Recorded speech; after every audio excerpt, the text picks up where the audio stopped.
tapi letakkan, dedahkan pada orang ramai supaya mereka melihat bahawa tangan yang menguasai khilafah dan kerajaan ini tidak memegang apa-apa saat wafatnya dia. Maknanya orang besar pun aku tak bawa gapo mati, apatah lagi orang-orang pemu. Okay. Ni tidak kata orang lain, kata kita.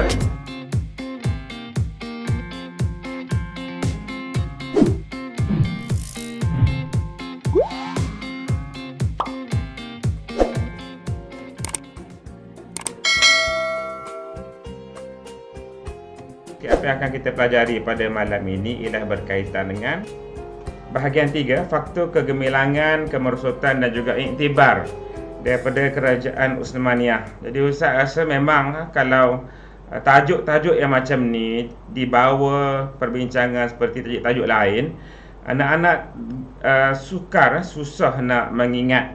Okay, jadi insya-Allah sebagaimana yang kita dah pesan dalam grup kelas masing-masing, Ustaz rasa sampai maklumat ni pada kelas-kelas lain juga. Pastikan ada bersama modul PDPR, kemudian buku teks, alat tulis, pensel warna pasal kita akan gunakan untuk aktiviti window pane, dan juga kertas A4 ataupun kertas-kertas yang kita rasa bersesuaian lah. Untuk rakan-rakan asatizah GPI, insya-Allah malam ni kita cuba variasikan kaedah pengajaran sirah. Pasal tajuk ni tajuk yang sangat membebankan sebenarnya. Ambo sendiri pun cuba cari banyak bahan-bahan daripada guru-guru pakar kita di luar. Ada yang boleh kita manfaatkan insya-Allah. Okey, dan juga banyak juga yang maknanya buat video jenis slideshow, kadang buat sendiri, kadang habis dengan gitu. Dan kita lihat sebenarnya sukar untuk anak-anak mengingat fakta.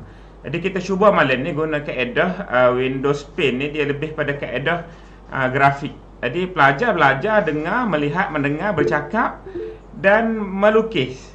Jadi mudah-mudahan insya-Allah anak-anak pelajar kita boleh cabar minda dia untuk menguasai tajuk sirah. Kalau berjaya kuasai tajuk sirah, Ustaz yakin awak akan kuasai tajuk-tajuk yang lain. Okey, dan juga sebenarnya harapan yang Ustaz Aziz sebut tu tak mustahil pun. Tak mustahil pun pasal tahun lepas pelajar kita daripada 5 tiada yang dapat B. Okey, ada yang dapat B. B tu sebut A+ dah tu. Jadi kita akan terus kepada tajuk perbincangan kita malam ni. Kalau lah kata dah belajar, tak apa, malam ni kita cuba uji diri kita sendirilah. Jauh mana kadang-kadang baca tu ialah macam baca sejarah dah. Habis berapa bab dah? 4 bab dah kita baca. Masuk PSN ngangur. Okey, pasal yang kita baca tak semestinya ada dalam kita punya minda. Jadi kita akan buat pengujian sikit di sini. Okey, kejap lagi kita akan lihat faktor kegemilangan kerajaan Utsmaniyah. Ustaz pakai nak bekal kira jawapan yang akan kita bincang malam ni kita boleh guna juga untuk kerajaan Khulafaur Rasyidin, guna juga jawapan yang sama untuk kerajaan Umayyah, untuk kerajaan Abbasiyah, dan tentunya untuk kerajaan Utsmaniyah sama. Okey, yang keempat ialah faktor kemerosotan. Okey, ada sikit dan juga iktibar daripada pemerintahan kerajaan Utsmaniyah. Jadi sebagai pembuka gelanggang kelas kita malam ni, Ustaz Azizi pun rasanya ada lagi situ tu, boleh kita sama-sama tengok sedikit sedutan rakaman daripada Muhammad Imran daripada 5F berkaitan dengan tokoh yang ketiga. Okey, kita break sekejap, kita bagi laluan pada Imran. Imran, terima kasih ya.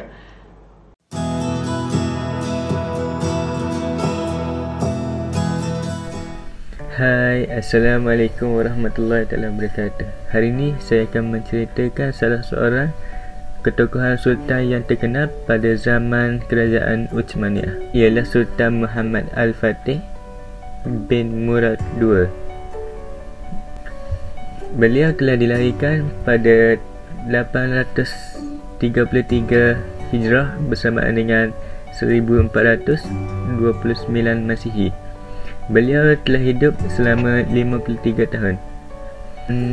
Beliau telah mangkat pada 886 Hijrah bersamaan dengan 1481 Masihi. Beliau merupakan pemerintah yang ketujuh yang memerintah selama 31 tahun bagi kerajaan Uthmaniyah. Sepanjang pemerintah beliau telah banyak memberikan sumbangan. Antaranya, beliau telah membuka kota Konstantinopel pada tahun 857 Hijrah bersamaan dengan 1453 Masihi. Beliau juga telah menyatukan empayar di antara Balkan untuk mengelakkan serangan Hungari. Selain itu, beliau juga telah mewakafkan Hagia Sophia atau Hagia Sophia sebagai masjid, dan beliau telah membina kompleks yang diletakkan nama beliau, iaitu Kompleks Al-Fatih. Sekian, terima kasih. Kita dah belajar dalam minggu yang lepas tokoh pertama, Sultan Osman bin Ertugrul, yang kedua Sultan Murad, yang ketiga yang rakaman daripada Imran tadi, yang keempat ialah Sultan Sulaiman bin Salim I Al-Qanuni. Dah kita belajar, dan insyaAllah Syafrul akan hantar pada kita rakaman, dan rakaman ni Ustaz akan release nanti dalam grup kelas, dan kita akan hantar juga pada kelas R, S dan juga T, insyaAllah. Okey, ni terlalu besar gambar ni. Gambar, okey. Nanti jap. Boleh pin apa? Cuba pin di, boleh tak pin? Boleh. Okey. Okey, bagi pelajar yang nampak kecil, Ustaz punya paparan tu, boleh pinkan dekat mic masing-masing. Kalau guna phone tu boleh letak landscape lah, jadi bahan kita nampak jelas, insya-Allah. Okey, tokoh yang terakhir kita bincang ni, video tu Syafrul akan kongsikan nanti. Dikenali sebagai Al-Qanuni, kerana dia salah seorang yang menyusun dalam era pemerintahan Uthmaniyah. Baginda menyusun undang-undang yang dikatakan jumlah undang-undang yang disusun oleh Sultan Sulaiman ini melebihi 200 jenis undang-undang, meliputi pelbagai bidang.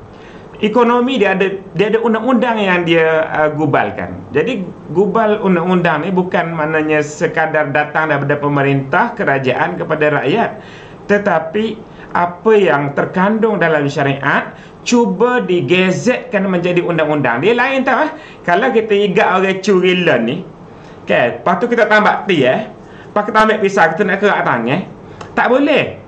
Lepas kita kata dalam Quran ada ayat gitu. Dalam Quran itu kita panggil hukum, tapi dia belum menjadi undang-undang. Jadi berbeza antara hukum yang terkandung dalam syariat dengan hukum syariat yang telah diperundangkan. Jadi itulah ikhtiar dan usaha Sultan Sulaiman Al-Qanuni, sehingga undang-undang yang beliau gubal itu dikenali sebagai Qanunami, dan baginda sendiri dikenali selain pada The Magnificent yang disebut oleh Barat, beliau juga disebut Sulaiman Al-Qanuni. Okey, ni gambar bagaimana tentera Barat yang bersatu, yang saya sebut minggu lepas, 21 negara bergabung di atas panji kufar. Okey, hak KP-KP tu, KP pun banyak jenis. Hak ni memang di mana dapat support 100%, 200% daripada gereja. Bahkan simbol-simbol salib dan sebagainya diusung, dibawa ke medan pertempuran demi meyakinkan tentera Eropah waktu itu bahawa ini adalah perang suci, mati dia terampun dosa. Dia nak bawa konsep syahid dalam agama Kristian, tapi pasal benda tu direka-reka oleh manusia tak sampai ke hati, dan mereka nyata takut dalam peperangan berbanding tentera Islam yang sememangnya mencari syahid. Okey, baik anak-anak, sebelum kita pergi pada soalan, Ustaz preview sepatah lalu tokoh 3 dengan 4. 3 sudah ada, tokoh 4 tambahan sikit-sikit lagi pada yang minggu lepas. Okey, Janisari, perkataan yang awak dah jumpa sewaktu pemerintah terkenal yang kedua Sultan Murad itu, iaitu sekuat elit kerajaan Turki Osmaniyah disertai oleh orang-orang muda yang tangkas, yang dibekalkan dengan senjata-senjata canggih. Jadi mereka berada pada kebanyakannya baris pertama, dipanggil infanteri, duduk bahagian depan. Kemudian ni dalam perang Mohet, perang Mohet bagi pelajar yang tidak bersama minggu lepas, ini adalah peperangan antara peperangan terbesar yang dipimpin oleh Sultan Sulaiman Al-Qanuni. Ustaz sebut dekat atas sana info tambahan. Kalau kita cari dalam buku teks tak ada jumpa ni infanteri, kavaleri, artileri ni. Okey, Janisari ada. Janisari ni ada. Dia diasaskan oleh Sultan Murad. Okey, pemerintah dalam yang 4 orang tu, pemerintah yang terkenal yang kedua tu. Okey, kemudian kavaleri ini adalah pasukan berkuda dan juga artileri ialah pasukan bersenjata. Kita kena tahu semua ni supaya datang zuk pada kita bahawa we are the champion. Kita dapat rasa tu. Bila kita rasa ini sejarah kita, kita kena rasa kita pernah berjaya. Okey, walaupun sekarang kita rasa barat canggih, barat lebih, barat maju, barat gapo, kita pengguna kan, kita tertekan, kita kan. Jadi sebenarnya kita pernah menguasai mereka satu ketika dulu. Dan ini adalah susunan bagaimana tentera jalan kaki, infanteri tadi disusun oleh Sulaiman Al-Qanuni, okey, untuk menerima serangan daripada barat. Kita sebut menerima, bukan menyerang, sebab dia ada strategi yang tersendiri. Okey, sebagaimana yang kita tahu, okey, setelah menerima serangan barat, kita melawan dengan barisan pertama. Okey, kemudian sehinggalah dapat isyarat daripada Sultan Sulaiman Al-Qanuni suruh patah balik, okey, supaya strategi menarik musuh menghampiri meriam-meriam kita, dan akhirnya bertempur dengan lapisan yang kedua. Okey, kemudian barisan kedua juga membelah barisan ketenteraan hingga akhirnya bila pasukan Eropah sampai ke peringkat ketiga, inilah pandangannya. Masya Allah kan, ini adalah pasukan artileri yang bersiap sedia menunggu untuk memberi hentaman kan, bom yang tak dijangka sebenarnya oleh tentera barat, dan akhirnya mereka tewas dalam peperangan selama 90 minit. Jadi ini gambarannya. Ustaz tak nak pasang balik video apa semua masa makan masa, so Ustaz nak review sepintas lalu. Okey, dan nanti Ustaz akan bagi tahu, kalau Ustaz lupa tolong bagi tahu tentang rahsia besar, 2 wasiat pelik daripada Sultan Sulaiman Al-Qanuni, iaitu kotak yang diminta untuk dikebumikan bersama-sama dengan dia, dan juga rahsia yang ada pada tangan baginda. Okey, anak-anak, Ustaz break 3 minit, awak tengok sekejap bahan revisi pantas. Kemudian kita akan pindah ke quizzes lesson online untuk kita sama-sama jawab latihan pengukuhan bahagian 2 sebelum kita masuk ke bahagian 3 sekejap lagi. Okey.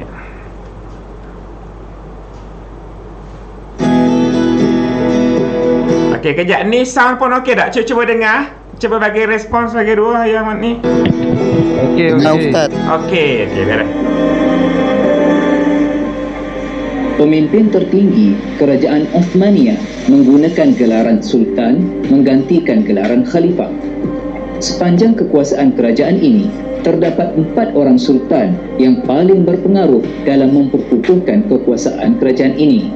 Antaranya ialah Sultan yang pertama, iaitu Osman Oturun, yang lahir pada tahun 1258 Masihi hingga 1326 Masihi dan memerintah selama 27 tahun. Antara sumbangan beliau, selain daripada mengasaskan kerajaan Osmaniyah, ialah menyatukan wilayah Anatolia daripada kekuasaan Byzantin dan mengisytiharkan kemerdekaan Anatolia daripada kekuasaan kerajaan Seljuk. Seterusnya, Sultan ketiga, iaitu Murad bin Urkhan, yang hidup dari tahun 1325 hingga 1388 Masihi, memerintah selama 30 tahun. Antara sumbangan beliau yang paling penting adalah membentuk pasukan Janissary, iaitu tentera khas kerajaan Uthmaniyah yang sangat terkenal dengan kehebatannya. Kononnya, ia merupakan pasukan tentera pertama menggunakan senampang moden yang kemudian ditiru oleh orang Eropah. Sumbangan beliau yang lain ialah memodernkan angkatan tentera laut dan menukarkan ibu kota dari Bursah ke Edirne. Seterusnya ialah Sultan yang ketujuh, iaitu Muhammad bin Murad atau lebih dikenali sebagai Muhammad Al-Fatih, yang memerintah selama 31 tahun. Tidak keterlaluan jika dikatakan beliau merupakan pemerintah Uthmaniyah yang paling terkenal dalam sejarah kerajaan ini. Kehebatan beliau berkait rapat dengan kejayaannya menakluk dan membuka kota Konstantinopel atau Al-Qustantiniyah pada tahun 1453 Masihi. Konstantinopel pada masa itu merupakan ibu kota kepada Empire Byzantine yang megah berkuasa lebih dari 1000 tahun. Berita tentang pembukaan kota ini telah dikhabarkan oleh Rasulullah sallallahu alaihi wasallam. Ini hadis Nabi. La tuftahanna al-Qustantiniyah fala ni'mal amiru amiruha wa la ni'mal jaishu dhalikal jaish. Yang bermaksud, sungguh Konstantiniyah itu pasti akan dibuka. Sebaik-baik ketua adalah ketuanya dan sebaik-baik tentera adalah tenteranya.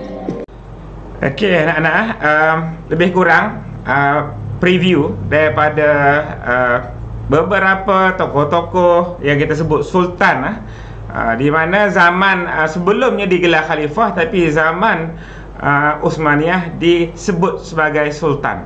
Okey, apapun peranannya adalah sebagai peranan khalifah. Okey, baik.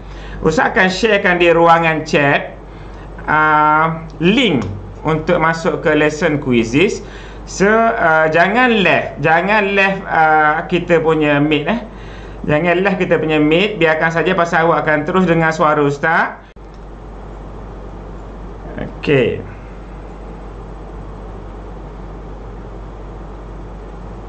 Ada masalah boleh bagi tahu Okey. Akif masuk dah. Okey, baik. Syakira. Okey, Ustaz akan bagi masa lebih kurang 1 minit. Okey, untuk masing-masing cuba masuk Okey, yang nak cuba boleh terus cuba Cuma Ustaz dah nak mula. Okey, sebagaimana biasa kita check line dulu. Okey, apa khabar anda semua malam ini? Okey, pilih jawapannya.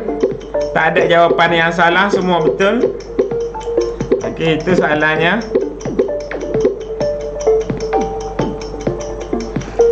Okey, alhamdulillah. Lepas dengar amanat Ustaz Azizi ni ramai yang happy, alhamdulillah. Okey. Okey, ada seorang sedih diuji dan bersabar. Jadi kita doakan, kita Ustaz tak payah bukalah siapa kita doakan rakan kita yang seorang sedang diuji oleh Allah SWT tu akan diberi keringanan dalam ujian dia, dipermudahkan urusan. Ada 2 orang tak ada rasa apa-apa. Okey, tak apa, terus ikuti kelas. Mudah-mudahan di akhirnya kita akan ada rasa. Okey, dan 8 orang kata okey je. Okey, alhamdulillah. Baik, kita teruskan ke slide berikutnya. Slide ini bukanlah soalan. Okey, cuma sekadar mengetuk pemikiran kita. Okey, untuk sekian lama kita dihidangkan watak superhero daripada tadika. Sebelum tadika lagi Ustaz rasa, sehinggalah besar pun kita masih lagi minat watak-watak superhero. Dan ketika umur kita sekarang, umur awak lah ke, Ustaz tua dah. Umur awak sekarang 17 tahun, awak siapa sebenarnya? Berbanding dengan Sulaiman Al-Qanuni, 8 tahun diajar menghafaz Al-Quran. Okey, 10 tahun dia ajar strategi perang. Masya-Allah. Okey, 10 tahun. Tapi ada juga yang kata saya pun belajar juga strategi perang Ustaz. Okey, ikut game. Allah alam, okey. Okey, jadi siapakah aku? Jadi belum terlewat sebenarnya untuk kita bentukkan diri kita insya-Allah mengikut acuan The Champion. Mudah-mudahan ada kesan yang kita belajar, kita bincang tentang Al-Fatih, tentang Sultan Murad, kita tahu tentang Sultan Osman, kita tahu tentang Sulaiman Al-Qanuni. Mudah-mudahan kita akan menjadi siapa-siapa untuk tempoh masa yang akan datang, insya-Allah. Okey, baik, kita teruskan. Okey, ni apa yang telah kita belajar. Okey, tengok sepintas lalu, kok ada dalam soalan. Daripada asal nama kerajaan ini, kemudian tempoh pemerintahannya, okey, berakhir. Ni adalah sistem khilafah yang terakhir. Tak ada dah anak-anak sekalian. Habis kerajaan Turki Uthmaniyah, habis kerajaan Uthmaniyah, khilafah, payung khilafah itu hilang. Kerajaan Islam ada, tapi terpencil-pencil, terpecah-pecah. Kita tak ada bapa yang memayungi kita. Okey, sekadar masing-masing mendirikan negara umat Islam. Jadi kita harapkan satu ketika nanti kita akan dapat payung itu semula, mudah-mudahan. Okey, berakhir pada 1924. Kemudian kerajaan itu diperintah, okey, oleh seramai bilangan pemerintah sekadar itu. Kemudian susunan sultan-sultan yang terkenal, pemerintah pertama, pemerintah terakhir, dan pusat-pusat pemerintahannya. Okey, baik. Ustaz tak detail lah sebab awak dah jumpa dah sebelum ni. Okey, kita pergi pada soalan. Okey. Sepanjang era pemerintahan kerajaan Uthmaniyah, ianya dipimpin oleh seramai 36 orang khalifah. Betul ataupun salah?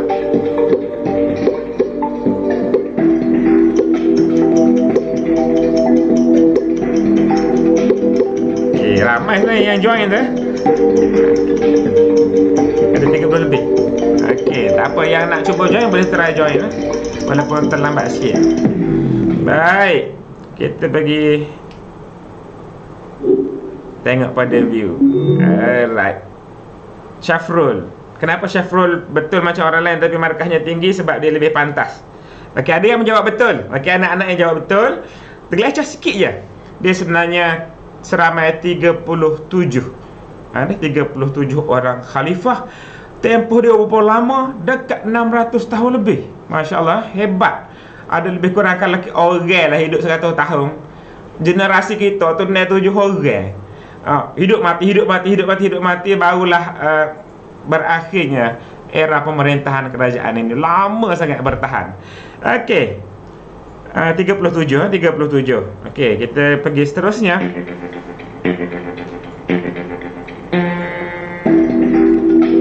Okey, tokoh yang berikut bukan terdiri dalam kalangan pemerintah terkenal kerajaan Uthmaniyah. Soalannya bukan. Okey, anak-anak, dalam kertas periksa yang akan datang tak ada lagi soalan berbentuk objektif. Cuma soalan-soalan macam ni sebenarnya menggalakkan kita mengingat paling tidak 2 nama daripada 4 nama pemerintah-pemerintah terkenal dalam kerajaan Uthmaniyah ni. Saya ingat bila kita ulang banyak kali, insya-Allah benda ni melekat dalam hati awak. Dan Ustaz lihat minggu lepas ada yang dah menjadikan Al-Fatih dan Sulaiman Al-Qanuni sebagai idola. Okey, idola kita boleh lupa nama idola kita. Okey. Ada yang tak sempat menjawab. Okey, mungkin berfikir. Okey, Alisha Tahniah di depan. Okey, kita pergi tengok soalan dia. Soalan dia ialah tokoh yang bukan tadi. Okey, jawapannya tentulah Sultan Umar Abdul Aziz. Okey, dan juga Sultan Harun Ar-Rasyid yang berada pada pemerintahan kerajaan Umayyah. Okey, kita teruskan.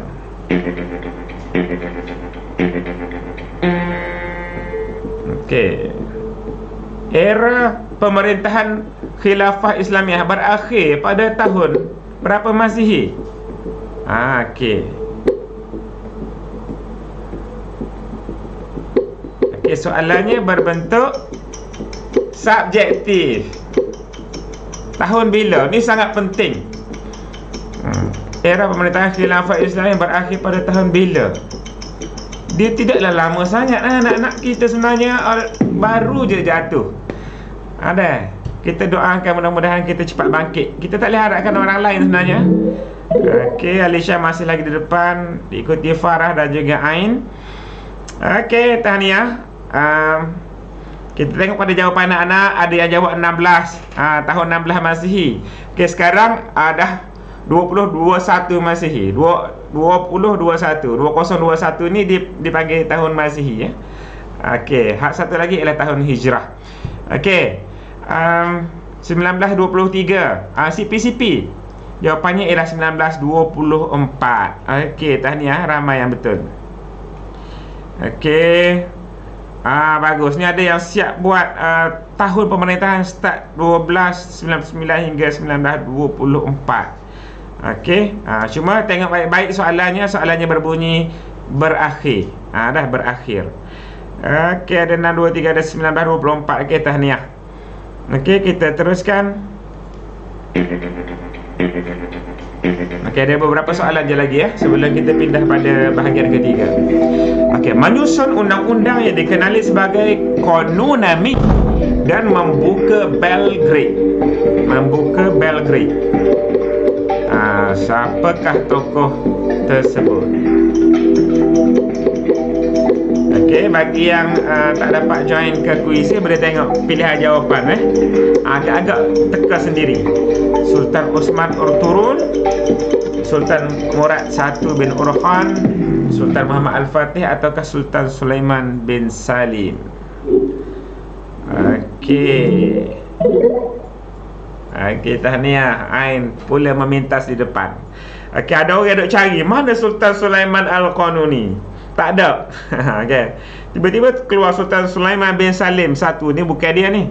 Sebenarnya Al-Qanuni tu dia punya dia punya lakab, dia punya gelaran. Okey, kalau tak letak nama Al-Qanuni tu pun sepatutnya awak kenal dia adalah Sultan Sulaiman bin Salim satu. Okey, berbanding dengan tokoh yang lain, saya rasa yang lebih tepat ialah Sultan Sulaiman untuk awak pilih sebagai jawapan. Okey, baik. Yang silap tak apa, saya rasa dia bukan tak tahu tapi keliru. Okey, pada Sultan Sulaiman yang tiba-tiba dihilangkan perkataan Al-Qanuni. Tapi dalam soalan kadang-kadang disebut begitu. Disebut Sultan Sulaiman bin Salim satu. Jadi tolong alert. Seterusnya, memodernkan Angkatan Tentera Laut. Baginda merupakan pemerintah ketiga kerajaan Uthmaniyah. Ini bukan ketiga dalam susunan yang terkenal, ketiga daripada 37. Ketiga daripada 37, bukan ketiga daripada yang 4 tu. Siapakah tokoh berikut?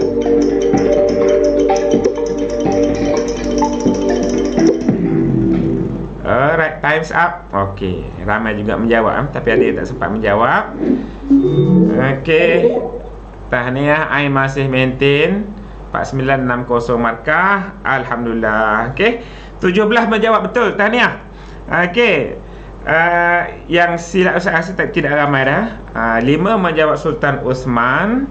Okey, 3 Sultan Muhammad Al-Fatih dan seorang menjawab Sultan Sulaiman Al-Qanuni. Saya tak tengok pun dekat sumbangan pemerintah ketiga. Okey. Biasalah soalan, kadang-kadang dia ambil fakta-fakta yang lain. Tapi memodernkan Angkatan Tentera Laut dan juga menubuhkan pasukan Janisari merujuk kepada Sultan Sultan Murad I. Okey, baik. Ustaz tak boleh lama, kita terus je.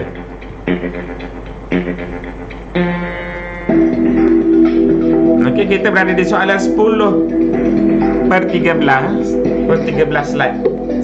Okey, mungkin ada 2 soalan saja lagi tu. Siapakah Sultan Osman bin Ertugrul?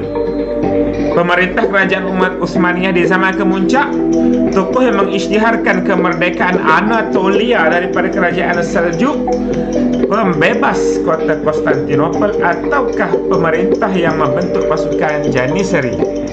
Minum dulu. Okey, time's up. Okey, tahniah. Mana hak lelaki ni? Okey, hak lelaki first Amir. Okey, tahniah Amir. Okey, laju lagi. Pasal jawapan dah betul dah tu. Okey, cuma mungkin lambat sikit tekan. Okey, jawapan yang tepat ialah tokoh yang mengisytiharkan kemerdekaan Anatolia. Apa saya cari tak ada pun pengasas kerajaan Uthmaniyah. Ya, betul. Pengasas pun dia juga, tapi tak disebutkan dalam pilihan jawapan. Pasal awak tahu dah kalau pengasas mestilah Osman bin Ertugrul kan. Okey, kita kalau boleh ingat semua fakta. Okey, seterusnya inilah sirah. Okey, banyak sangat fakta kita kena ingat. Sebab tu ada beberapa tajuk kita akan cuba melukis. Okey, tempoh pemerintahan kerajaan Khulafa Ar-Rasyidin ialah sepanjang tahun ni Khulafa Ar-Rasyidin. Tengok baik-baik. Bukan kerajaan Uthmaniyah. Apa pula tiba-tiba keluar Khulafa Ar-Rasyidin? Kita kena tahulah. Okey. Ustaz dah bekalkan awak semua itu dengan dengan gambar rajah ni. Ingat balik tak betul ni? Hak ni bukan duduk dalam buku log je. Ustaz nak suruh masuk dalam ni. Sebab apa? Sebab ini adalah sejarah kita. Ini bukan sejarah Tingkatan 5. Ini sejarah Islam. Apa sejarah Islam? Ini sejarah kita. Okey. Jadi Khulafa Ar-Rasyidin, kita kena tahu pasal kita nak topok mana, sebab di sana ada juga zaman-zaman yang perlu kita kuasai. Okey, kita tengok pilihan jawapan. Okey, ramai dah keliru soal-soal kan. Tak boleh nak letak dah kat mana. Okey, sebab tengah belajar Uthmaniyah.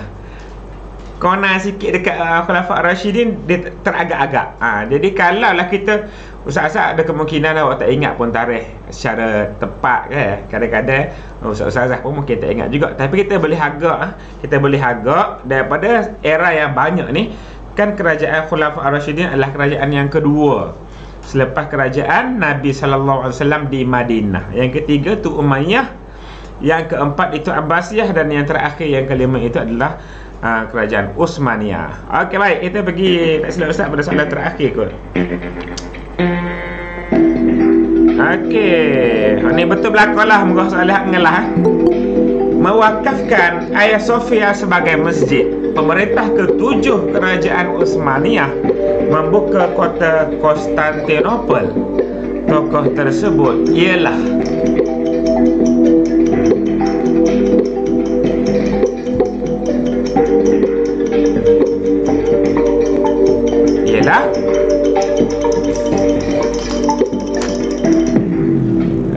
Okey, rakan-rakan yang mungkin ada dekat mic pun boleh teka-teka dia kan. Saya rasa ramai yang betul ni. Okey. Amel naik first ranking. Tiba-tiba Corner Lab pitah ke dia. Okey, tahniah. 21 daripada peserta yang menjawab betul. Okey, 2 memilih Sulaiman Al-Qanuni, tak silap Ustaz. Key dia di sini ialah kota Konstantinopel. Okey, yang kebal, yang sukar, yang dirantai dengan besi itu, yang dibina dengan tembok yang tebal berlapis-lapis itu, pemerintah yang berjaya memasukinya adalah Sultan Muhammad Al-Fatih. Sedangkan Sultan Sulaiman Al-Qanuni yang kita sebut antara peperangan besar yang dia menang adalah peperangan Mohak menentang pasukan Bersekutu Barat. Okey, baik, anak-anak sekalian, tahniah. Mudah-mudahan sejarah gemilang kita sentiasa diingatan. Okey, bukan untuk periksaan semata-mata, tapi sebenarnya untuk kita jiwai dan juga ambil iktibar, insya-Allah. Okey, baik, kita tinggalkan quiz this lesson, terus melompat balik semua ke mic kita dah. Okey, saya tutup dulu. Okey, kita pergi pada tajuk kita hari ni. Okey, Ustaz harap pasal kadang-kadang risau Ustaz duk tukar-tukar paparan ni, kadang-kadang nenggar. Kalau ada masalah teknikal awak tak nampak tiba-tiba, jangan buat senyap boleh royak. Lama duk kecek sorang khabar-khabar mic kosong dah. Okey, kita pindah pada tajuk yang sebenarnya kita nak lihat pada malam ni, iaitu faktor kegemilangan kerajaan Uthmaniyah. Okey, anak-anak, bermula KSSM, Ustaz tengok antara satu cabaran baru yang awak kena hadapi ialah banyak soalan dibina berdasarkan aspek. Kalau dulu nyatakan, kalau tahun lepas lah KBSM nyatakan dua faktor kegemilangan kerajaan Abbasiyah. Kacang boh. Tapi tiba-tiba tahun ni nyatakan dua faktor kegemilangan dari aspek sosial. Jeng. Kalau awak kata masjid sebagai pusat ilmu dan sebagainya, tak kena dengan aspek yang dia nak. Okey, jadi perbincangan ni sepatutnya menyebabkan kita lebih kita kata lebih membiasakan diri dengan format baru ni. Okey. Dan banyak soalan Ustaz, bukan sekadar dalam soalan sirah, dalam akidah pun perkara yang membatalkan akidah sebut dua. Senang. Okey, kita boleh tanya belaka jawab apa. Tapi bila dia kata perkara yang membatalkan akidah dari aspek uluhiyah, sudah. Okey, dari aspek nubuwah dan sebagainya. Jadi kita kena belajar mengikut kita punya format, kena biasakan dengan format baru. Okey, kita nak pergi pada perkongsian rakan kita. Okey, kad 5 pelajar daripada 5F. Kumpulan Jatah 2. Siapa dia? 5F. Okey, kumpulan Jatah 2 ni Alif Kushairi dengan Tuan Amir. Okey. Assalamualaikum. Waalaikumsalam. Amir. Ya. Okey, Amir boleh cuba, Amir? Boleh cuba share dengan kawan-kawan kad 5 tu? Kad 5. Faktor kegemaran kerajaan Umayyah. Ya. Kad 5 sahaja dah. Hal lain tu kita sipek ke orang lain. Okey. Okey, faktor pertama, kegemilangan kerajaan Utsmaniyah dari segi pentadbiran. Okey, dari segi pentadbiran. Ustaz punya Pertama paparan sekali, ada problem sikit. Okey, tak apa, teruskan. Pertama sekali, pemerintah berperanan dengan berkesan sebagai ketua tentera, ketua agama dan hakim tertinggi. okey, pemerintah memainkan peranan yang berkesan. Okey, seterusnya, pemerintah juga menyelaraskan pemerintahan dan keagamaan yang dibantu oleh pegawai pentadbir. pentadbir. Okey, seterusnya yang ketiga. Yang ketiga, penguasaan laluan di antara benua Eropah dan benua Asia apabila menguasai Selat Dardanelles dan Selat Bosporus. Okey, agak-agak lah semua sekali agak-agak boleh ingat kau dok nak periksa ni. Ni baru satu aspek tau InsyaAllah. InsyaAllah hari ni. Esok takut insyaAllah lupa. Okey, tak apa. Ustaz nak pergi pada window pane 1. Jadi pastikan awak boleh pegang lah pensel warna awak tu, ataupun pensel dulu. Gini, awak tak perlu siapkan masa Ustaz mengajar sudah comel dah. Okey, Ustaz akan minta lepas pada ni. Cuma awak derah-derah, awak lakar-lakar ambil dia punya rough idea. Ustaz akan tunjuk pada awak. Kita akan pergi satu persatu. Kalau ada masalah boleh royak ke Ustaz dah. Okey, ni lukisan Ustaz lukis sendiri tapi tak comel tapi bagi Ustaz dia boleh membantu. Pasal Ustaz sendiri daripada dulu memang tak minat pegang buku teks mengajar. Awak pun boleh tengok.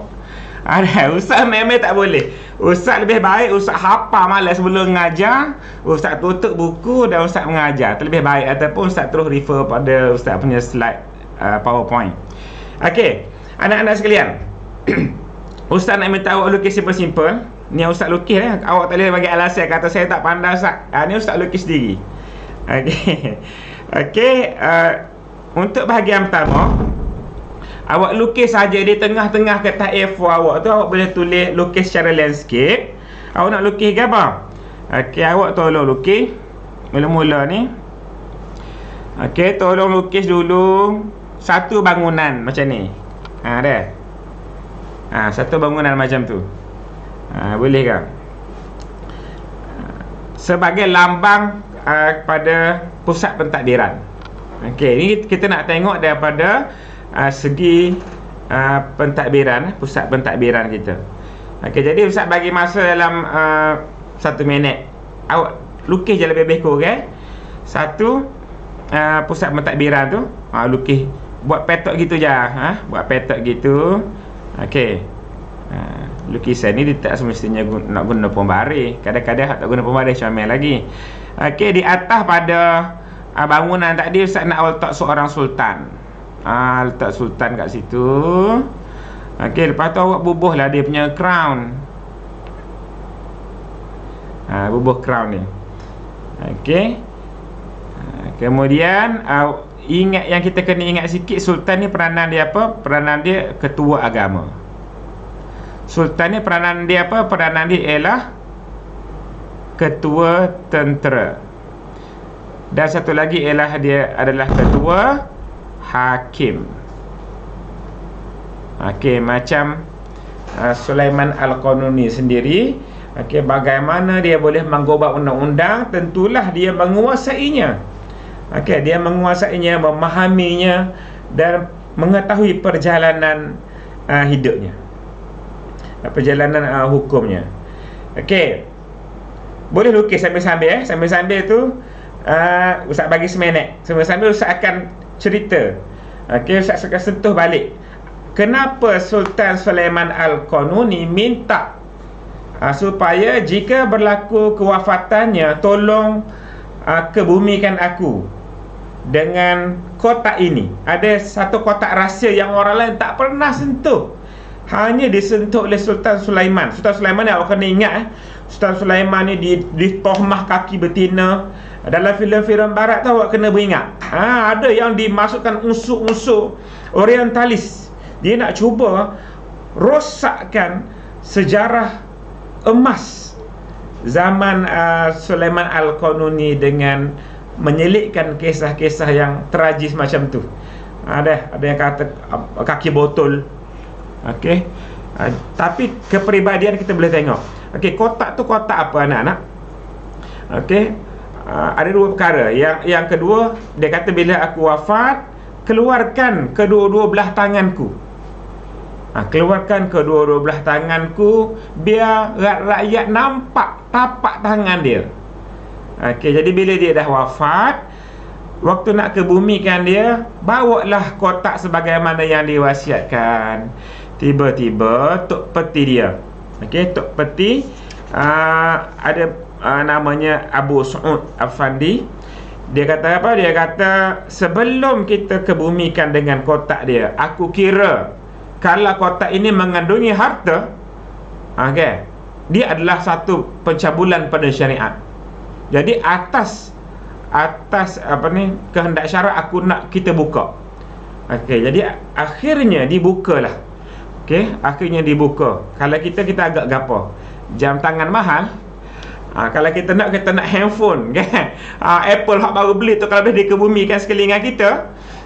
Tapi rupa-rupanya bila dibuka kotak tadi, apa yang berlaku ialah kotak itu mengandungi hanya helaian-helaian kertas yang merupakan catatan tangan baginda kepada setiap persoalan yang timbul dalam pemerintahan negara dia, yang dia dapat jawapannya daripada para alim ulama dan para mufti. Ada sebarang masalah dalam pemerintahan dia akan rujuk pada alim ulama.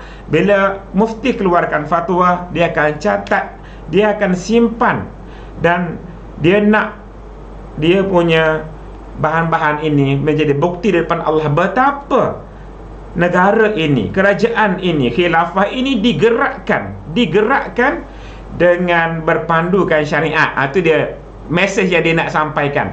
Dan yang kedua, bila tangan aku ni, dia kata didedahkan nanti. Ni Sultan Sulaiman pernah sebut sebelum dia wafat. Tangan dia ni dia nak kalau boleh didedahkan pada orang ramai bila dia mati.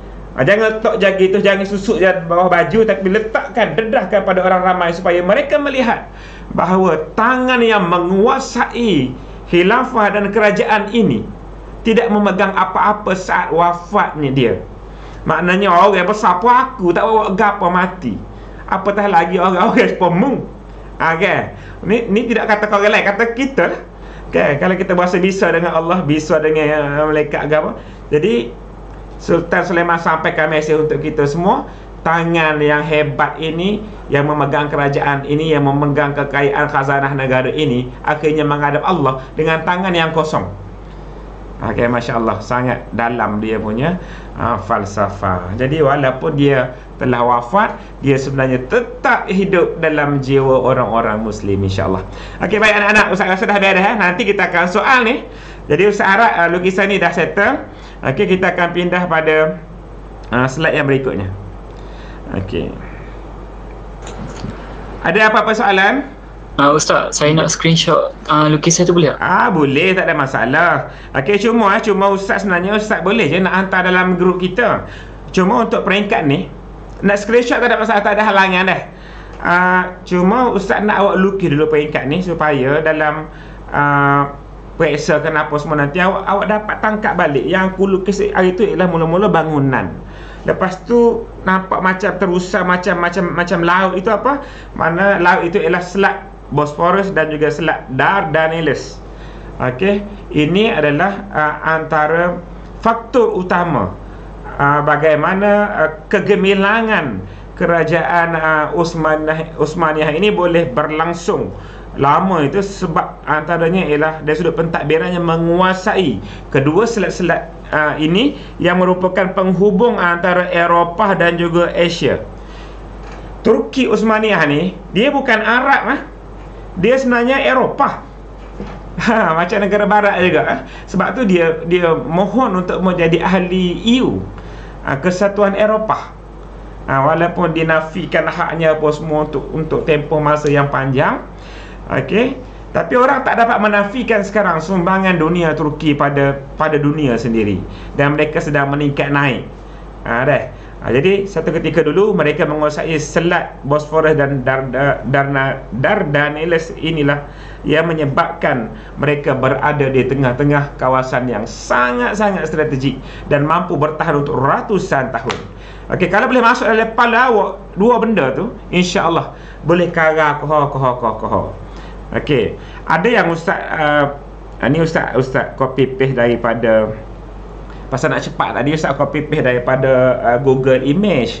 Okey, lepas tu buat apa Ustaz tak copy paste lah, Ustaz cuma nak ayat awak ya Ustaz pun boleh lukis tak, awak tak boleh lukis, awak ngaji seni ke apa semua, terutama ada ambil seni tu ke.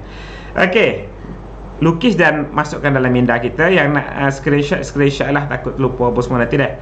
Okey, kita pindah terus pada kad yang seterusnya. Ustaz pun tengok ada masalah apa sebenarnya kad tak keluar ni. Nanti kejap Okey, kita pindah pada kad seterusnya, kad 6. Kad 6 ni tak silap Ustaz kelas 5K. Okey, faktor kegemilangan yang seterusnya adalah dari sudut faktor keilmuan. 5K kita buka, takut tak ingat Okey, 5K kumpulan okey lah tu. Kumpulan siapa ya? Okey lah tu. Kumpulan Arif Daniel, Cik Muhammad Faris dan juga Muhammad Muizuddin. Ada kat situ? Ya Ustaz. Ada. Okey, tu siapa tu? Arif ya? Ya, saya di sini. Kemah Arif. Arif ada tanya ke modul tu? Ada. Okey, Arif, tolong share dengan kawan-kawan sikit. Keilmuan kan? Okey, keilmuan. Keilmuan ni dia boleh slash agama sini dah.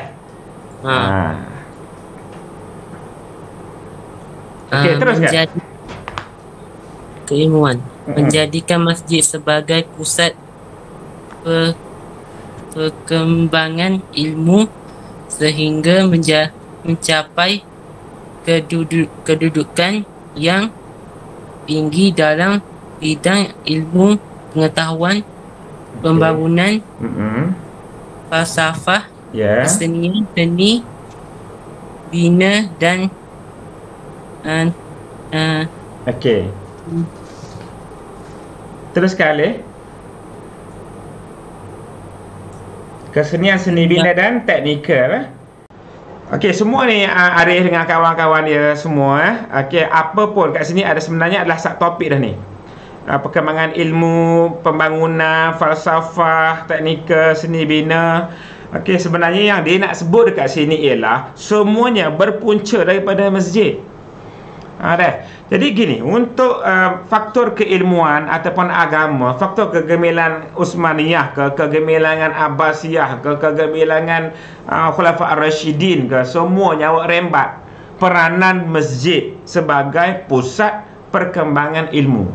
Oh, tak ingat Ustaz tak apa, pegang satu je perkataan masjid, pahamu buat sendiri ayat gana-gana. Okey, tak okey kehancuran masjid. Okey, mestilah bila pegang perkataan masjid duk cokoh situ, awak boleh reka. Okay, masjid dijadikan sebagai tempat belajar ilmu. Okey tu. Dah, boleh dah tu. Maknanya awak dah menguasai. Okey, yang kedua Arif, menaik taraf. Menaik taraf dan membina institusi masjid seperti Masjid Kasbah. Okey, yang tak dapat lagi perkataannya ialah kasbah. Kasbah. Tapi kalau eja dia kosbah. Dah. Kosbah dengan qaf. Kosbah di Algeria untuk merancangkan aktiviti keagamaan. Okey, Algeria ni duduk kat mana ya? Arif duduk dekat Asia ke, Barat ke, Afrika ke?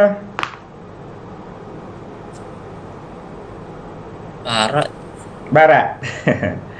Okey, agak kat barat Okey, dia sebenarnya dah dekat-dekat dengan Afrika. Macam sebelah Mesir apa semua ke sana. Okey, tak apa. Okey, dah masuk dua ni. Tadi pentadbiran, lepas tu masuk ke ilmuan. Mari pula kesenian, ada falsafah, ada kucabaran dah kepala kita. Okey, tak apa. Okey, koha-koha. Okey, untuk gambar yang kedua, Ustaz nak bawa awak lukis. Ni Ustaz lukis masjid tak apa comel lah kan. Nak dengan masjid Kasbah tu jauh. Okey, gambar yang kedua Ustaz nak awak lukis ialah gambar masjid. Oh, tak nampak juga di skrin. Ustaz besar. Lukis je masjid macam mana pun awak rasa awak boleh lukis. Ustaz sebenarnya guna warna hijau tu. Bila dia tidak berapa nak bekah. Okey, tak apa. Awak lukis sahaja gambar masjid, bentuk apa pun tak apa, asalkan awak nampak supaya sejuk. Dah. Contohnya masjid kat buat gini pun tak apa. Dah. Tak apa, tak ada masalah. Pasal yang kita nak ingat ialah poin masjid.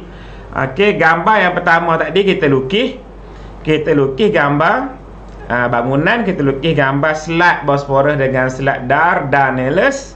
Kita beralih kepada masjid. Okey, masjid ni antara faktor kegemilangan yang hebat dan besar dan penting yang tak pernah tertinggal dalam setiap sejarah Islam. Kalau kita hurai faktor kegemilangan, tinggal masjid, something wrong dengan kita. Okey, untuk gambar masjid, masukkan sikit lagi unsur gambar. Lukislah spana ke, crane ke,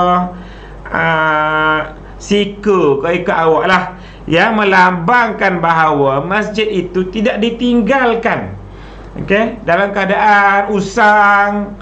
Okey, tetapi dia sebenarnya menjadi satu faktor, satu perhatian yang utama daripada pihak kerajaan. Sebab apa? Sebab masjid dalam sejarah kegemilangan Uthmaniyah dibina, dibina dan dinaik taraf. Dibina dan sentiasa dinaik taraf. Masjid Kasbah tu contoh sahaja. Banyak lagi masjid-masjid yang lain.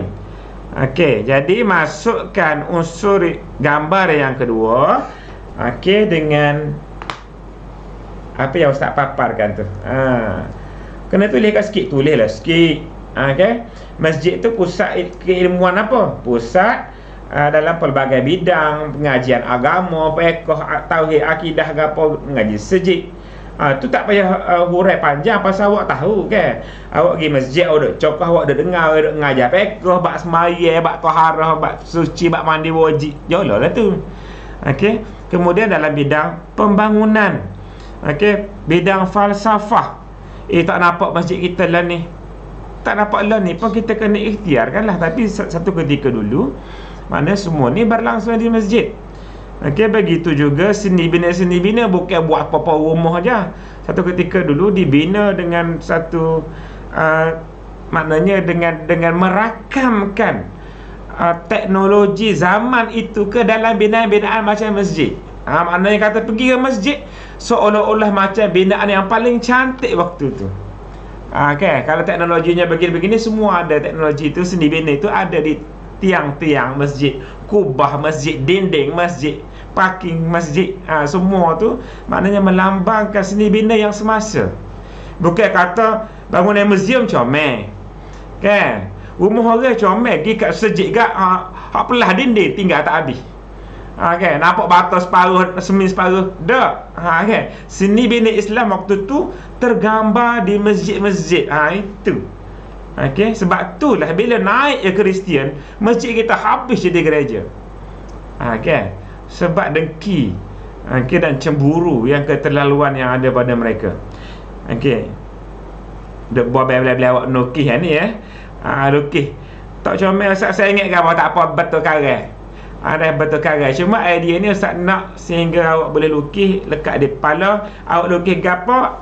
Saya lukis bangunan. Lepas tu saya lukis sungai, apa ni, selat, laut, saya lukis laut. Lepas tu saya lukis sejik. Nampak dalam kepala. Jadi tidaklah orang kata gapo dia faktor kegemilangan Uthmaniyah sandar kita. Ya pun tak beres. Tak beres gapo tak ingat dah kepala ayat. Gapo dia kan? Jadi saya harap benda-benda macam ni membantu.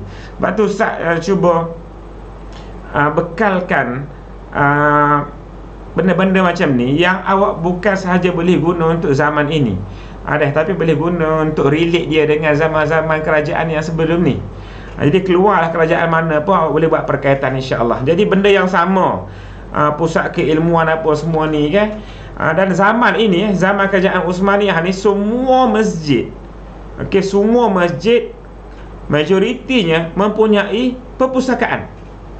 Macam kita lah ni pun ada kan. Masjid masjid besar kita tu pun, Masjid Sultan tu pun ada sudut bacaan, ada sofa awak relax boleh baca betul-betul gerak. Ada, Ustaz ingat hari tu antara banyak makalah-makalah berkaitan dengan kesesatan Syiah. Kalau duduk situ kan mana bertambah ilmu. Ustaz ada bahan yang Ustaz bawa klik bekal ngajar kelah ambil dekat masjid. Tepek-tepek kat softboard tu apa semua, ada bekal-bekal ada benda tu. Okey. Beres, Ustaz rasa lama dah kita duduk situ. Kita pindah pada kad 7. Kad 7 ni berkali kelas 5F mula.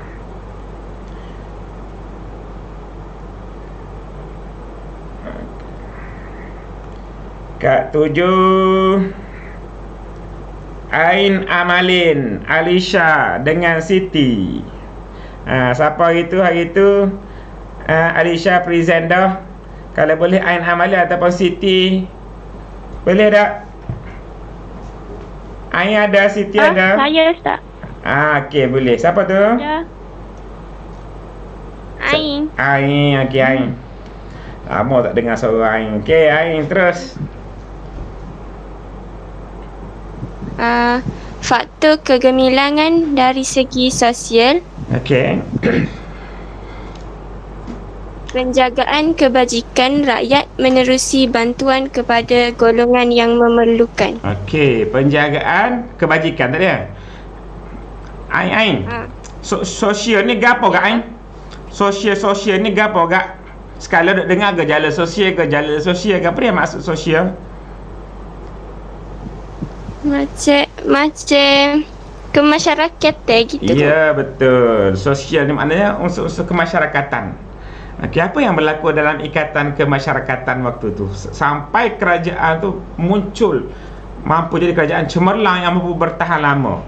Okey, satu Ain kata menjaga kebajikan rakyat menerusi bantuan pada golongan yang memerlukan. Cantiklah tu. Macam kita zaman Covid ni kak, hak mana boleh bantu, mana kita sakok, kita sumbak, okey, bantu kita. Okey, yang kedua, mewujudkan suasana harmoni dalam masyarakat. Okey, suasana harmoni. Hak mana tak ada boleh tengok Ustaz korang-korang situ. Comel tak comel boleh baca ke tak, ikut awak lah. Okey, kalau tak jelas boleh tanya. Okey, terus. Sistem wakaf yang sistematik meliputi aspek keperluan asas, pendidikan dan kesihatan. Okey, keperluan asas, pendidikan. Okey. Berlaku tak sekarang Ain? Pasal kita nak jadi Malaysia yang gemilang ke? Okey, berlaku ke tak unsur-unsur ni? tahu, berlaku tu. Kena nilai lah. Okay. Ni luar daripada politik ke apa semua kan. Kebajikan rakyat. Okay. Terbela tak sekarang? Ustaz rasa terbela kan? Maknanya kita sekurang-kurang kita saling bertanya khabar. Okay. Ikatan di antara pemerintah dengan rakyat tidak putus. Okay. Ada beberapa isu apa semua tu maknanya ialah kita raikan ada kadang-kadang kelemahan dan kekurangan dan sebagainya. Okey, kalau suasana harmoni ni kan Ain dengar ke kempen bendera putih Ain? Dengar. Ain ada bendera putih depan rumah? Tak ada. Kalau ada Ustaz nak pergi. Okey, tak apa. Kan bendera putih tu apa semua macam Ustaz sebut dia keluar daripada persoalan politik apa semua kayak gitu, tak kecek parti ke apa sini. Okey, maknanya dia walaupun mungkin jadi isu dalam masyarakat, tapi Ustaz suka tengok pada objektif dia. Maknanya masyarakat kita masih lagi mengambil berat kan. Orang kat ada putih pakat berderugi. Okay, KJL pergi, NGO pergi, jiran pergi. Bermakna suasana harmoni dalam masyarakat kita masih ada. Okay, walaupun mungkin sebelum COVID ni kita banyak hidup banyak dengan kesibukan kerja dan sebagainya, tapi cantik Allah susun datangnya musim macam ni hingga akhirnya kita saling mengambil berat. Okey, seterusnya sistem wakaf pun saya rasa ada sekarang. Okey, wakaf ni ialah maknanya kalau saya ada banyak tanah contohnya, okey, jadi saya wakafkanlah tanah saya ni untuk sekolah panca perdana buat padai contohnya. Betul lah kita tu jiran sekolah. Okey, maknanya bila tanah kita wakafkan, seesok anak kita tak boleh dalam minta semula. Pada bola sekolah tu hak mak saya tu wakaf mula. Tak ada lah. Wakaf bermakna sudah menjadi milik orang ramai. Okey, cantik. Okey, nak pelajar kita pergi pada dua yang terakhir dah ni. Okey, lepas pada gambar masjid, Ustaz nak awak lukis sikit. Ni awak mudah je lukis. Leh muka lukis sama dah. Okey, Ain, terima kasih ya. Okey, awak lukis sikit gambar love ni mewakili rasa kasih sayang antara ahli masyarakat. Okey, suasana harmoni, saling bantu-membantu. Okey. Okey, kemudian karung pitih ni ke ataupun lambang duit tu sebagai melambangkan bantuan yang dihulurkan kepada yang memerlukan. Kemudian satu lagi ialah melibatkan duit juga lah, sebenarnya duit dan harta ni ialah sistem wakaf yang sistematik. Okey, sistem wakaf yang sistematik. Sistematik ni maknanya tersusun. Okey, bolehkah korang-korang kenlah Ustaz nanti awak boleh hantar gambar ke Ustaz dalam grup ataupun boleh PM. Ustaz harap kalau boleh hantar dalam grup lebih baik. Kawan-kawan pun boleh tupen nota kita. Okey, hantar dalam grup, Ustaz pun mudah nak tanda dan simpan sebagai evidence. Okey, untuk kelas 5R, 5S, 5T boleh hantar ke ustazah masing-masing. Okey. Hantar gambar ke, hantar ke grup WhatsApp ke. Nanti bila periksa kita cari gali balik. Kalau Ustaz biasanya Ustaz akan cari 2-3 yang terbaik, Ustaz akan cuba share pada semua grup. Okey, Ustaz akan share pada grup Nikah Islam Panca Perdana. Biasanya Ustaz-Ustazah akan share balik lah dalam grup awak apa semua. So jangan risau, insyaAllah bahan tu boleh sampai. Okey ya. Sekejap je lukis orang sikit. Okey, lukis lambang duit. Okey, orang pakai topi tu petani tu petani. Orang susah yang memerlukan bantuan, maknanya diberikan bantuan.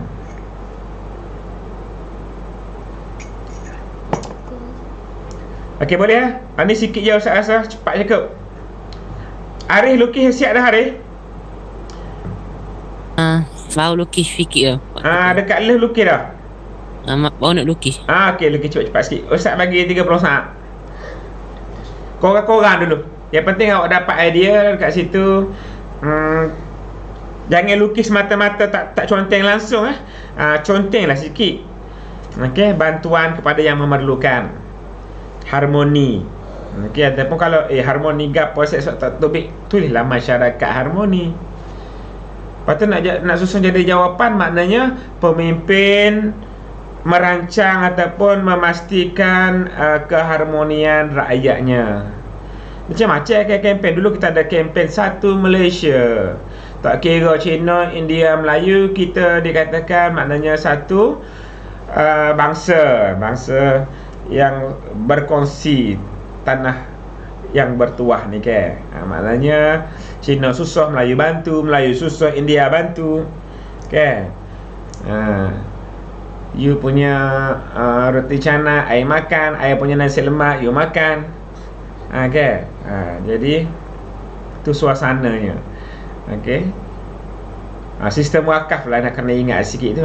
Sistem wakaf. Okay, tak apa. Akan datang kita akan bincang tajuk yang saya rasa lebih detail dan terperinci, macam tajuk faraid. Tu lagi memerlukan kita punya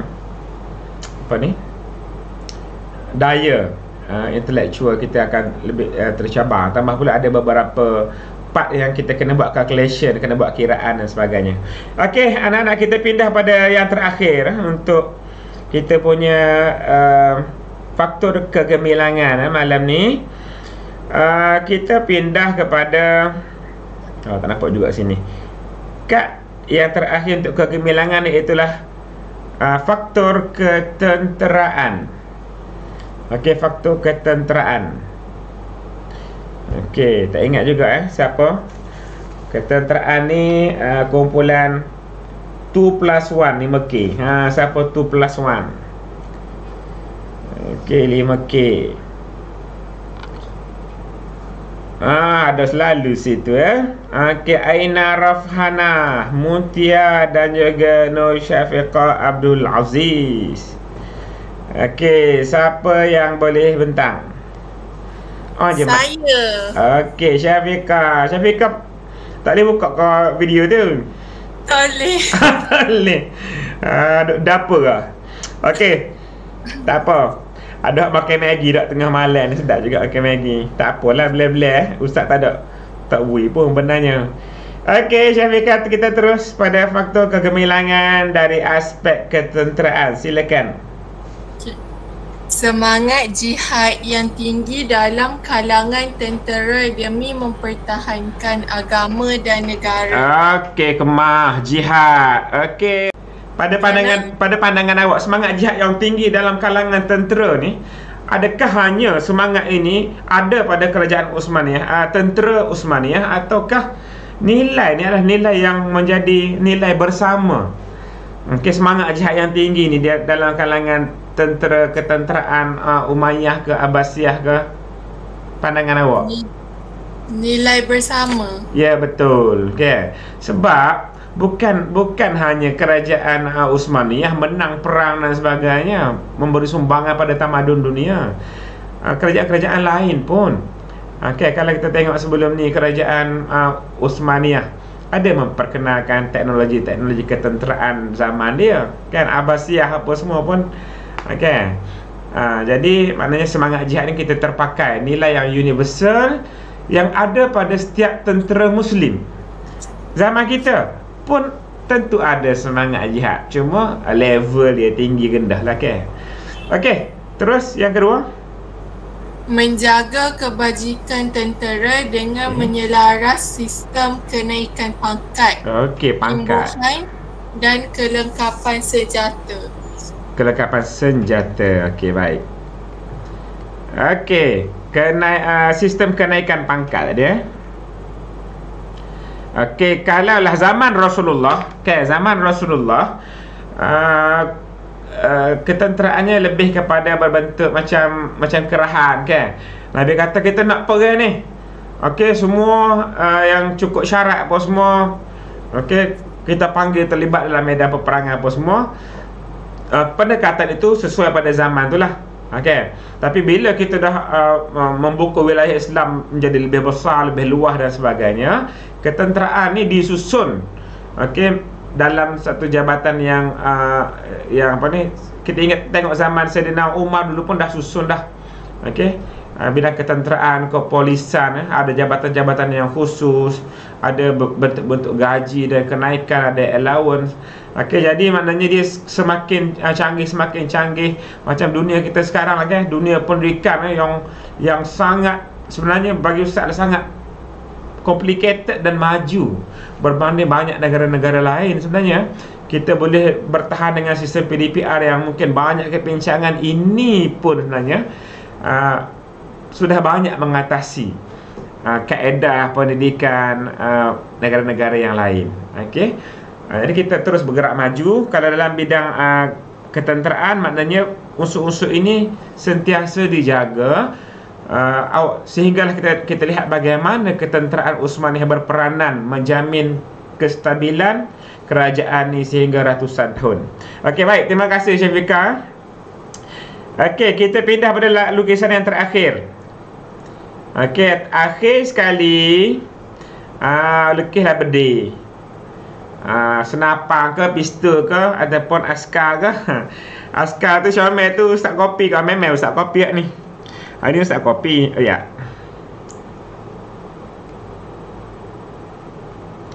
Ini memang Ustaz kopi.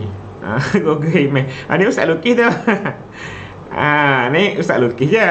Lukis bukan lukis korang. Pak bentuk pala kan. Pala pah tekak sikit, pah body. Gitulah. Dah.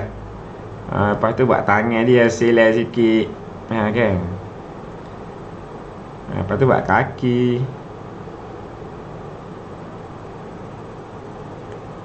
Apa? Ustaz pasal lukis di skrin payahlah sikit apa?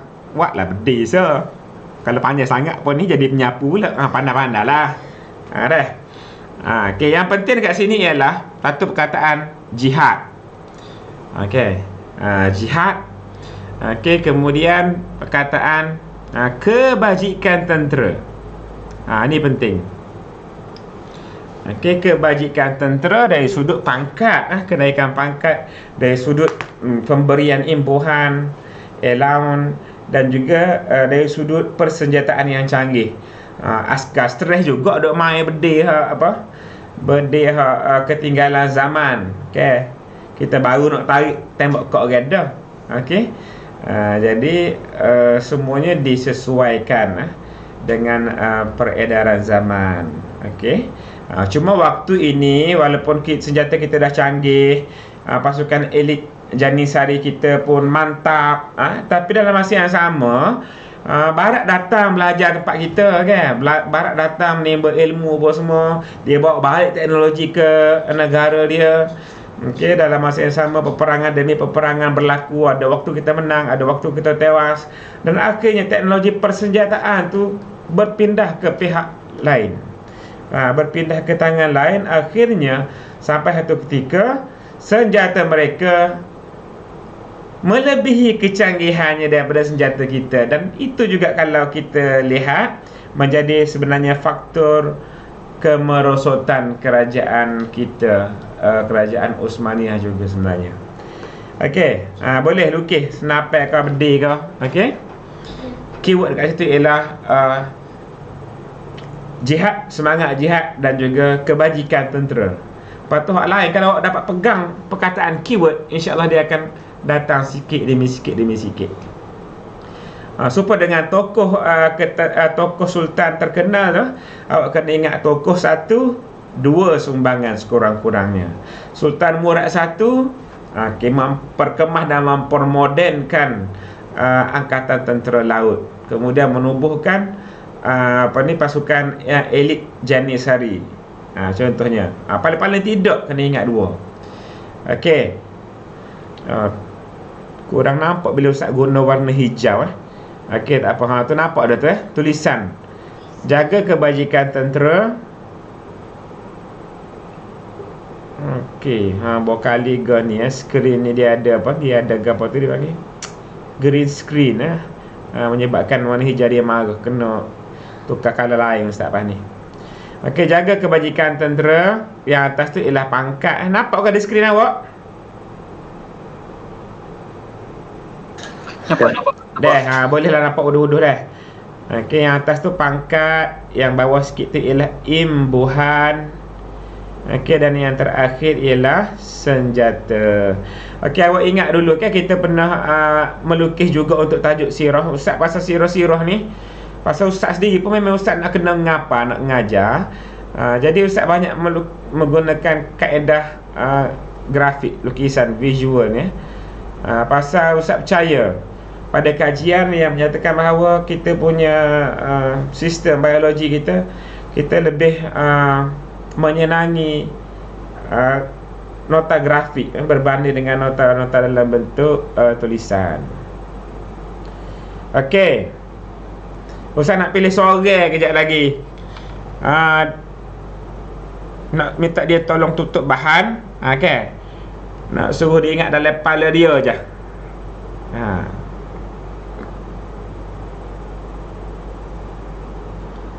Apa yang dia lukis. Okey, kemudian kita tengok apa yang dia ingat.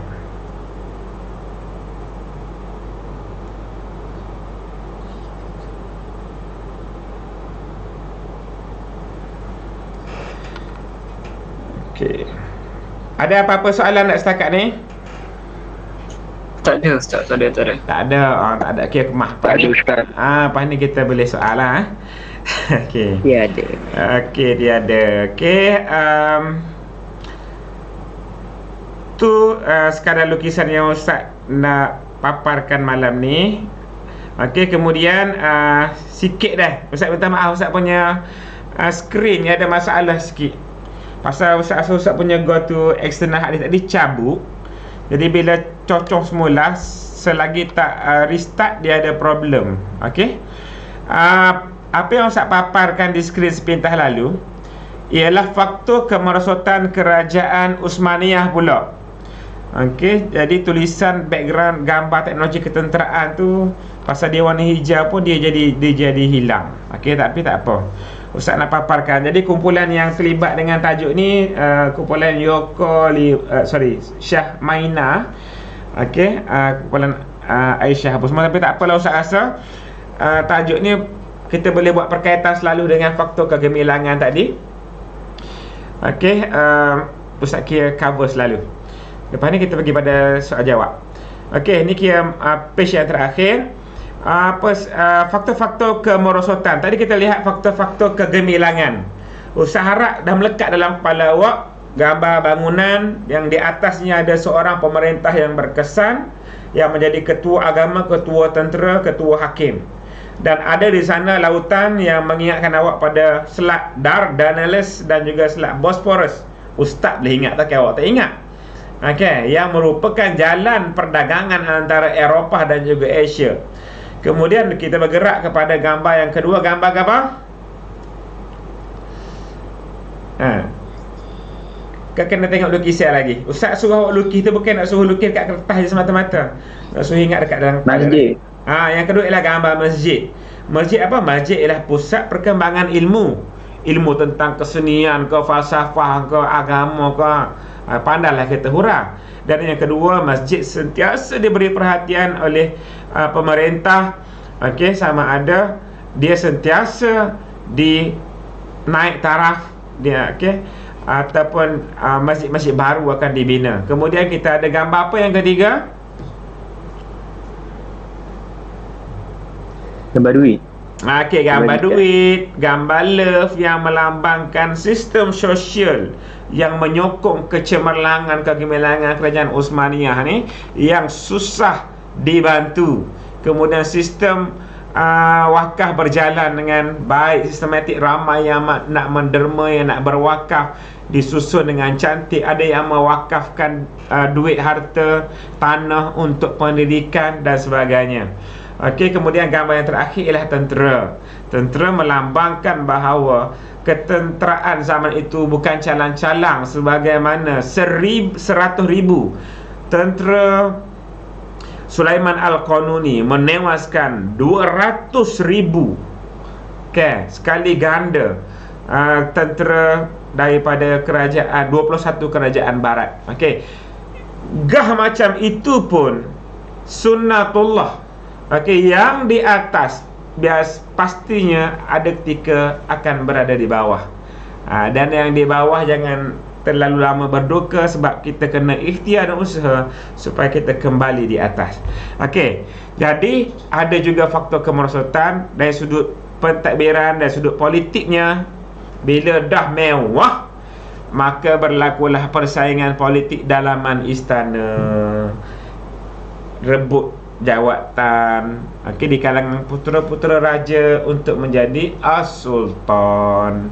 Dan itulah yang berlaku di dalam sejarah Kesultanan Melayu kita juga, sehingga tergadai, ada negeri yang tergadai, ada negeri yang kalah judi, ada negeri yang diserahkan sebagai cagaran. Dan itulah yang berlaku sebab kita manusia. Walaupun berlaku di Eropah, walaupun berlaku di Asia, dia mungkin juga berlaku di tanah Arab, mungkin berlaku di mana-mana. Okey, satu, kita boleh reflect pada yang tadi je. Kalau tadi ada aspek pentadbiran politik, ni pun ada. Yang kedua, keilmuan tadi. Keilmuan tadi, sampai satu tahap betul kita membudayakan ilmu, tetapi sampai kadang-kadang tahap sistem pendidikan kita lemah. Menyebabkan walaupun kita banyak penuntut ilmu, tetapi tenaga, modal insan yang dikeluarkan itu tidak mampu memenuhi keperluan pasaran. Contohnya, ramai yang lahir dalam bidang keagamaan semata-mata. Bidang perubatan tak cukup orang. Bidang kejuruteraan, bidang jadi benda tu kita kena ambil perkiraan. Akan datang awak pun nak sambung pengajian di universiti, jangan ikut rembak je bidang apa, cari bidang yang diperlukan oleh pasaran. Sekarang ni ramai yang tersadai kan, walaupun lulusan universiti tersadainya ramai. Sebab apa? Sebab tak memenuhi pasaran kerja. Jadi itu yang berlaku juga dalam kerajaan silam. Ustaz baca tak ikut nombor ni pasal apa? Ustaz mengambil kira susunan yang tadi, yang kegemilang yang tadi dah. Kemudian gerakan menuntut kemerdekaan dari wilayah-wilayah kecil menyebabkan negara tidak stabil. Bila-bila nak jaga khilafah Islam ni, bila-bila itu bersana pemberontakan kat sana ada. Kat sana wilayah-wilayah kecil minta merdeka. Macam-macam. Jadi sultan macam sultan yang di belakang-belakang sebelum kejatuhan kita pun, kebanyakan masa mereka banyak dihabiskan kepada proses untuk meneutralkan ketidakstabilan politik. Kemudian kemerosotan ekonomi, dan beban hutang negara yang tinggi. Bila besar puyuk nasi, besarlah keruk dia. Begitu juga bila semakin luas tanah jajahan wilayah Islam, semakin besarlah kita punya keperluan ekonomi. Dan akhirnya beban hutang negara tinggi menyebabkan hilang keseimbangan. Seterusnya sekali ialah teknologi ketenteraan. Walaupun tadi kita dimaklumkan sultan sangat mengambil berat tentang persenjataan juga, memodernkan angkatan tentera, tapi satu ketika walaupun kita dah moden, tapi orang lain moden lagi pada kita. Jadi ketinggalan berbanding barat, sehingga akhirnya kita banyak kalah dalam peperangan-peperangan, sehingga akhirnya membawa kepada kejatuhan kita 1924 Masihi. Anak-anak, itu lebih kurang perbincangan kita malam ni. Ustaz buka dulu sekejap persoalan. Kalau ada apa-apa soalan, ada tambahan ke daripada Ustaz-Ustazah? Sebelum Ustaz nak panggil lah seorang lebih kurang kejap lagi, tanpa melihat sebarang catatan, lukisan dan sebagainya. Ustaz nak pilih ke mana? Tak apa, kita pilih ke mana pun. Kalau payah-payah kita guna wheel of name. Ada soalan ke Ustaz buka?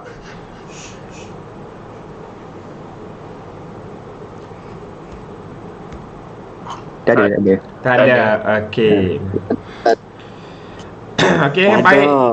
Kalau tak ada, Ustaz nak preview sepintas lalu iktibar, kemudian kita pergi pada perbincangan soalan sikit sebelum kita tutup kelas kita. Okey, kelas daripada perbincangan panjang kita tentang kerajaan Uthmaniyah ni, kalau kata Ustaz tak bawa muka surat ni pun sebenarnya kita masing-masing dah boleh menyenaraikan iktibar yang boleh kita ambil sebenarnya. Ustaz sajanya erek kot lain ni sekejap sebab Ustaz nak tengok benda tu melekat lagi ke dalam awak punya minda apa yang kita lukiskan tadi. Okey, yang pertama kita kalau boleh, okey ni Ustaz ambil daripada bawah ni. Kita memilih pemimpin, biarlah pemimpin yang berwibawa. Okey, supaya urusan pentadbiran negara berjalan dengan lancar. Itu yang paling bawah sebab Dewan Hijau dia tak nampak. Second, memperbanyakkan penerokaan ilmu agar mampu bersaing di peringkat global antarabangsa. Okey, kita hendaklah, okey, ayat awak kena start dengan kita hendaklah sokma-sokma bila soalannya iktibar. Serupa dengan cara kita jawab soalan pengajaran.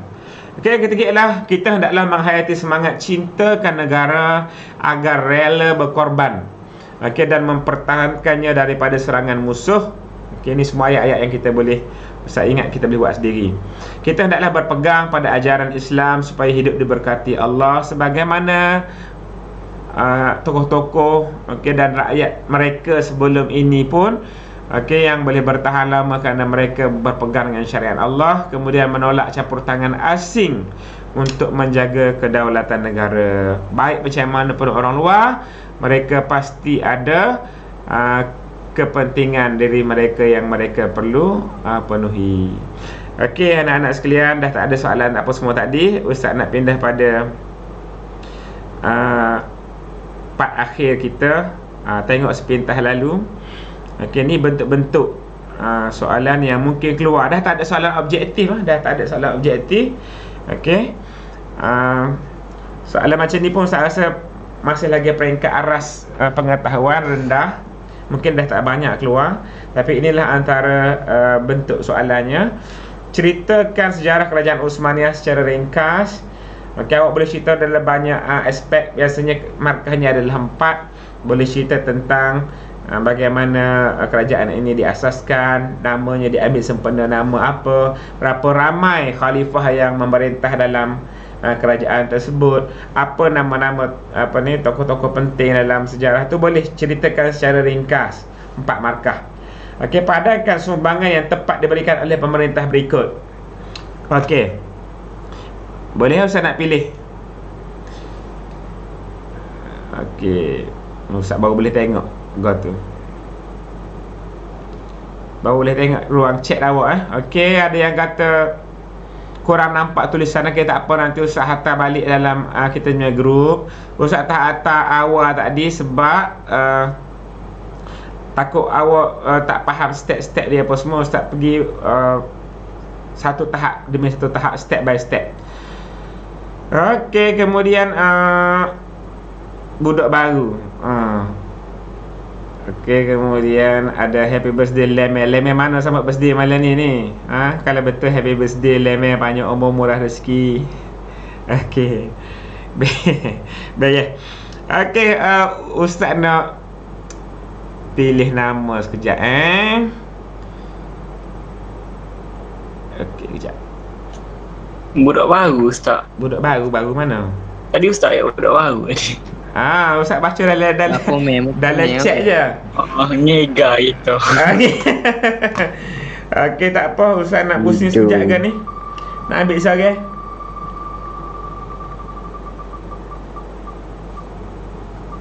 Okey. Nur Fatihah binti Jailani ada? Nur Fatihah ada tak? Nur Fatihah Jailani, Nur Fatihah J, ada Nur Fatihah K ke? Ada tak Nur Fatihah J? Buka suara tak apa dah. Ada Ustaz. Ada. Jalan dah tu bagi dia. Okey, baik. Okey, Fatihah. Fatihah cuba. Ustaz Fatihah jawab soalan nombor 2. Usman Urturul tu. Hak mana sah tu? Hak mana hak Padatkan sumbang itu kan. Ya, sebut je. Sebut Usman Urturul. Dia punya sumbangan tu apa dia? Betul. Dah keluar dalam kuis tadi.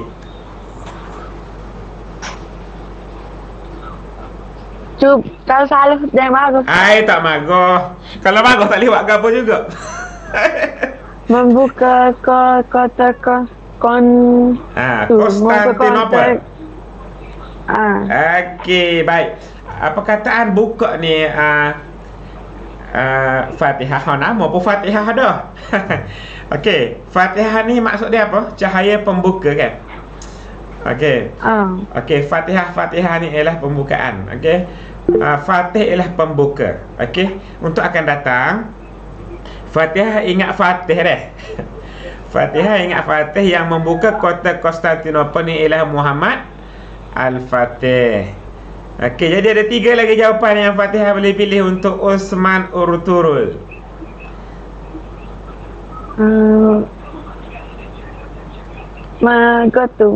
Mengisytiharkan kemerdekaan. Okey, yes. Peringkat awal. Okey, peringkat awal kerajaan Uthmaniyah ni kan dipimpin oleh Uthman sendiri. Jadi baru nak start buka. Okey, baru nak start buka negara, wilayah apa semua. Antaranya ialah Anatolia.